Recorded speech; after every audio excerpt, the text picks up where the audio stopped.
اللهم صل على سيدنا مولانا محمد وعلى آل سيدنا مولانا محمد وسلم صلی علیہ۔ اللہ رب العزت کا بے پایہ فضل و کرم، اس کے حبیب صلی اللہ علیہ وآلہ وسلم کے نالے پاک کا صدقہ کہ اس نے ہمیں ایک مرتبہ پھر ملاقات کا موقع عطا کیا، اور اس کا مزید شکر کہ اس نے ملاقات کا یہ جو موقع عطا کیا ہے، یہ اللہ اور اس کے رسول کی رضا اور قرآن مجید کے لیے یہ موقع عطا کیا ہے۔ اللہ رب العزت ایسی ملاقاتوں میں استقامت ہمیں عطا فرمائے۔ یقین کریں کہ جیسے آپ کی محبتیں تھیں، آپ کی یاد تھی اور آپ کی طرف سے خوبصورت پیغامات تھے، اسی طرح مجھے بھی پورے 3-4 ماہ میں آپ کی یاد رہی، اور تذکرہ بھی آپ کا ہوتا رہا، اس کلاس کا تذکرہ ہوتا رہا، اور اللہ رب العزت آپ کو مزید برکتیں وسعتیں ان کا عطا فرمائے، اور جس محبت کا اظہار آپ نے کیا ہے اللہ تعالیٰ اس کا اجر و صلہ آپ کو عطا فرمائے۔ میرا یہ 3 ماہ کا وزٹ تھا انڈیا کا، اور اس کا بنیادی مقصد میں نے جاتے ہوئے عرض کیا تھا کہ وہاں ہمارے کچھ تعلیمی ادارے ہیں جو فعال نہیں ہیں، ان کو بہتر اور فعال کرنا ہے، اور وہاں کچھ اسباب ہیں جن کی وجہ سے وہاں ہم اسکالر یہاں سے بھجوانے میں کامیاب نہیں ہو رہے۔ تو دنیا بھر میں الحمدللہ منہاج القرآن کے اسلامک سینٹرز موجود ہیں، اور کوریا میں 6 اسلامک سینٹر ہیں۔ ان 6 اسلامک سینٹرز میں ہمارا کوئی اسکالر وہاں پہ بطور خطیب یا امام نہیں ہے، وہ لوکل اپنے ماحول سے بندوبست کر کے انتظام و انتظام کر رہے ہیں، کیونکہ علماء الگ سے جا نہیں سکتے، کوئی ویزا اس طرح کا اویلیبل نہیں ہے، یا بزنس ویزا ہے، یا ایجوکیشنل ویزا ہے، یا پھر آپ کا وزٹ ویزا ہے، تو وہاں لوکل بھی کوئی اچھے افراد میسر نہیں آتے۔ تو یہ بنیادی سبب تھا کہ وہاں جا کے جائزہ لیا جائے کہ کیا اسباب ہے۔ الحمدللہ ان 3 ماہ میں نے تقریباً پورے کوریا کا وزٹ کیا، اپنے تمام سینٹرز کا وزٹ کیا، وہاں پر ہفتہ رہائش رکھی، ان کے اسباب، مسائل اور ساری چیزوں کا جائزہ لیا، اور اللہ کی دی توفیق سے کچھ بندوبست کرنے کی کوشش کی۔ امید ہے کہ اللہ تعالیٰ اس سال 2026 میں ہم 2 یا 3 اسکالر بھجوانے میں کامیاب ہو جائیں گے۔ اس کے لیے کچھ گورنمنٹ کی پابندیاں ہوتی ہیں ویزوں کی مختلف معاملات میں۔ میرے پاس مرکز پر یہ ذمہ داری گزشتہ 15 سالوں سے ہے فارن اپوائنٹمنٹ کی۔ ہم نے الحمدللہ کوئی ایک بندہ بھی انلیگل نہیں بھجوایا، نہ کوئی ہم نے ڈاکومنٹ کی کمی کی، نہ ہم نے کوئی اور طریقہ کار اختیار کیا۔ یعنی بندہ دعوت و تبلیغ کے لیے جائے اور وہ کسی غلط طریقہ کار سے جائے تو یہ بنیادی غلط ہو جاتی ہے۔ ظاہر پھر ملکی اسباب اور ان کے قوانین کی پابندی کرنی پڑتی ہے۔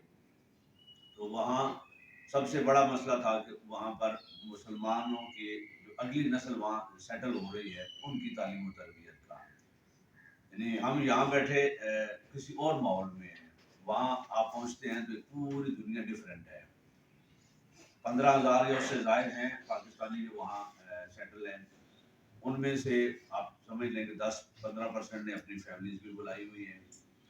اب ان کے بچے وہاں کے لوکل اسکولوں میں پڑھ رہے ہیں، وہاں کا مذہب بدھ مت ہے یا عیسائیت ہے، اور عیسائیت صرف مذہب نہیں ہے، وہ پوری قوت اور طاقت سے عیسائیت پھیلا رہے ہیں۔ ہمارے نسلوں کے اگلے بچے وہاں عیسائیت پڑھ رہے ہیں اور ان کے والدین رو رہے ہیں۔ جنہیں کورین آتی ہے وہ پریشان ہو رہے ہیں کہ یہاں کیا پڑھایا جا رہا ہے اور کون سا دین انہیں سکھایا جا رہا ہے۔ اگر کسی والد میں کوئی صلاحیت ہے تو اپنے بیٹے کو بٹھا کے کوئی سمجھا سکتا ہے، اور اگر کورین نہیں آتی یا ان بچوں کے سوالوں کے جوابات نہیں دینے آتے، انہیں یہ پتہ ہے کہ 10-12 سالوں کے بعد ہمارا بچہ آدھا عیسائی اور آدھا مسلمان ہوگا، اور اس کا کوئی متبادل نہیں ہے۔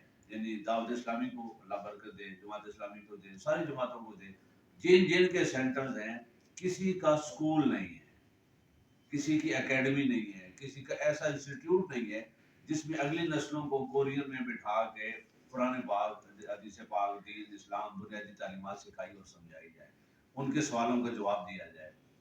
تو یہ وہ مسائل ہیں وہاں کے مسلمانوں کے جو سیٹل تو ہو گئے ہیں، کاروبار اچھا ہے، رزق اچھا ہے، ماحول اچھا ہے، ملک تو عالمی طاقتوں کے مقابلے میں تو کچھ بھی نہیں ہے، لیکن اس کا پاسپورٹ 190 ممالک میں ویزا فری ہے۔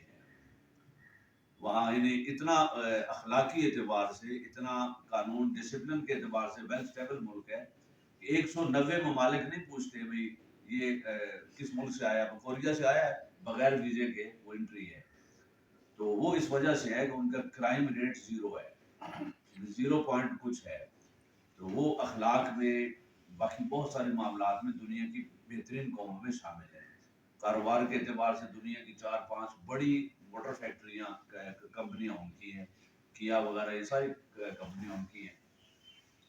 تو وہاں یہ جو موجودہ نسل وہاں پہ ہماری شفٹ ہوئی ہے، وہ نسل دین کی تبلیغ نہیں کر سکتی۔ کیوں؟ کہ جن کو تبلیغ کرنی ہے ان کا اخلاقی اور علمی معیار ان سے زیادہ ہے۔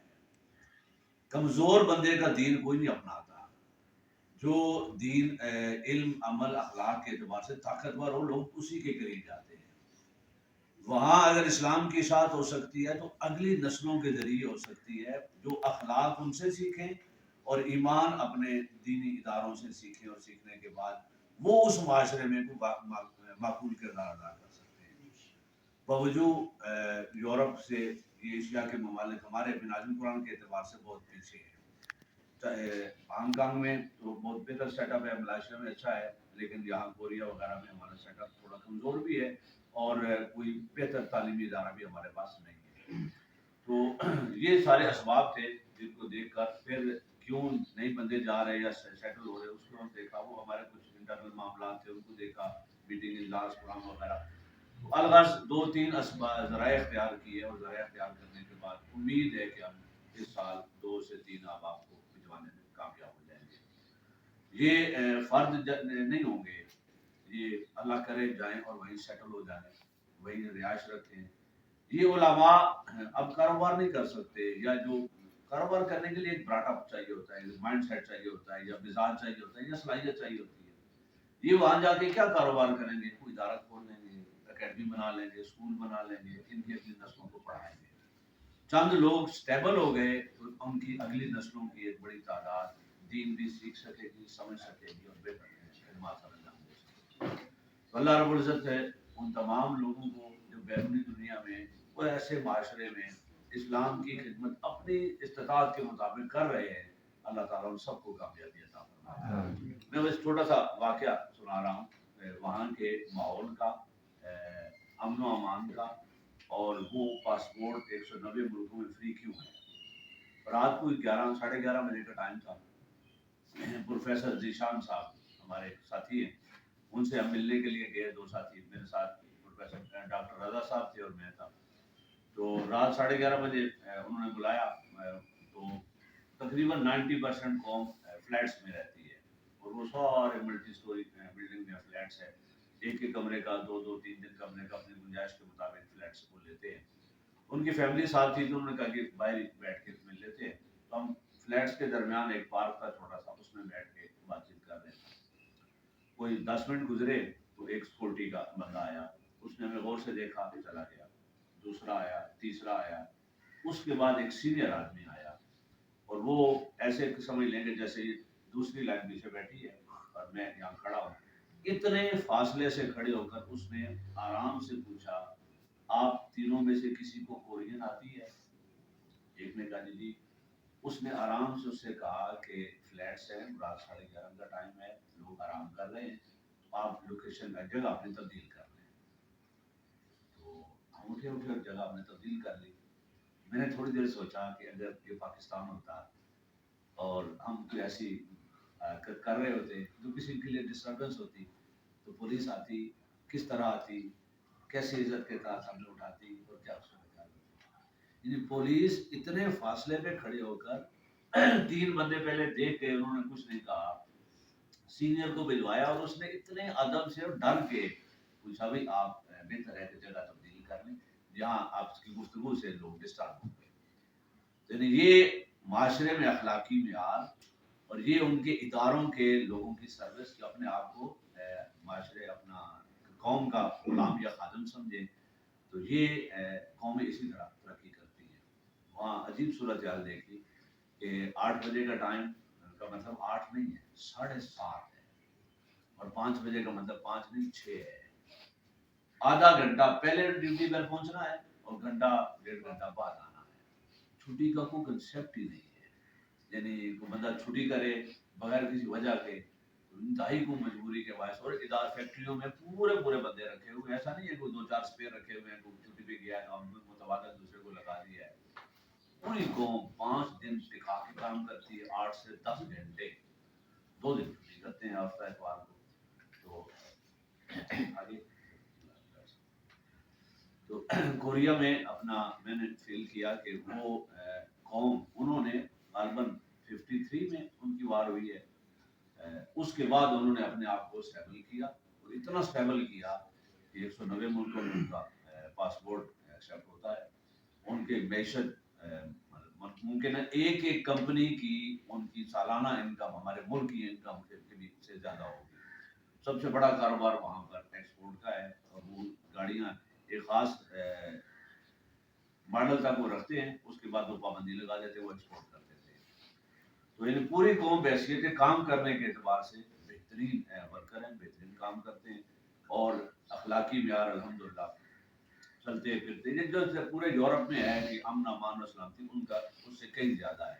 پورے ملک میں مجھے کہیں شاور نظر نہیں آیا، کہیں گندگی اور خون نظر نہیں آیا۔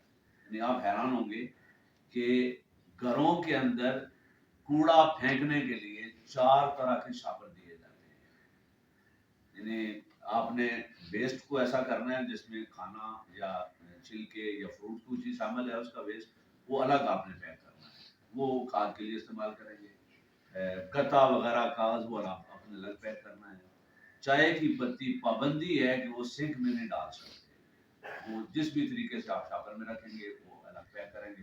تو 3-4 طرح کی پیکنگ لوگ کر کے اپنا کوڑا باہر پڑے ہوئے 4 ڈرموں میں رکھ دیتے ہیں، وہ برابر طریقے سے اٹھا لیتے ہیں۔ تو یہ قومیں ظاہر ہے کسی قوت و طاقت اور کسی اخلاقی معیار سے ڈیولپ ہوتی ہیں، اور اپنا کوئی ویژن، کوئی سوچ، کوئی منظر سامنے رکھتی ہیں، وہ آگے بڑھتی ہیں۔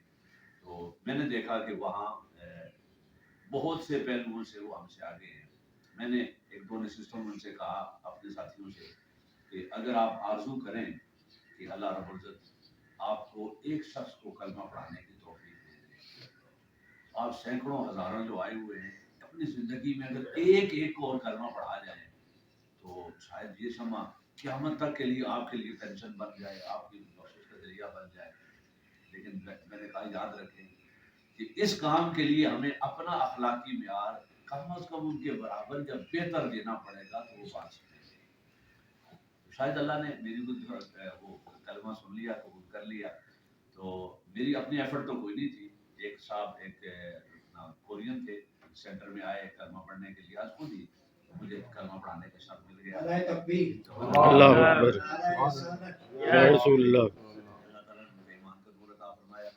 برنچ 3 ماہ میں کم از کم 40 سے زائد چھوٹے بڑے مذہبی اجتماعات پروگرام بھی ہوئے، میٹنگ وغیرہ بھی ہوئی، اور کوشش کی کہ ان کا تنظیمی کام، دعوتی کام، تبلیغی کام پہلے سے بہتر کر دیا جائے اور آئندہ آنے والوں کے لیے راستہ کھول دیا جائے۔ تو اللہ تعالیٰ کی دعا ہے کہ اللہ تعالیٰ ایسے تمام جماعتوں کے تمام مراکز جو دنیا بھر میں اسلام کی اشاعت کے لیے جدوجہد کر رہے ہیں، اور وہ سارے لوگ جو وہاں اپنے لیے بھی کما رہے ہیں، اپنی فیملی کے لیے بھی کما رہے ہیں، اور پھر دینی دعوتی تبلیغی اجتماعات پر اپنا خرچ بھی کر رہے ہیں، ان سب کی خدمات کو۔ آپ دیکھ رہے ہیں رانا جی ٹی وی۔